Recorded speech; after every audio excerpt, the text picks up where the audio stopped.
వాక్యం చాలా గొప్పది ప్రియులరా, దేవుని బిడ్డలారా.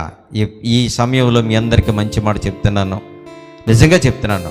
పిడి సుందర్రావు గారు చెప్పిన బోధ అద్భుతం, నిజం.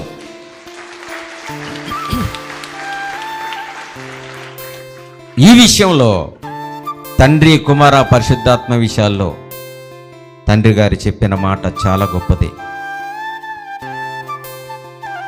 చాలా మంచి విషయాలు సమాజానికి చెప్పారు, డౌట్ లేదు దానికి ప్రియులరా. చాలా మంచి విషయాలు చెప్పారు. ఈరోజు మేము తమ్ముళ్ళు ఇంత చక్కగా సమాజంలో కనపడుతూ వాక్యాలు చెప్తున్నామంటే ప్రాథమికంగా ఆయన చెప్పినవన్నీ విన్నాం, మా సొంత పరిశోధనలు చేశాం, చూసాం. వాక్యాన్ని అబద్ధం చెప్తే పరలోకం వెళ్ళమని తెలుసు, భయం. దేవుని బిడ్డలారా, అందుకనే కంగారు పడకండి. విన్నారా? కంగారు పడకండి.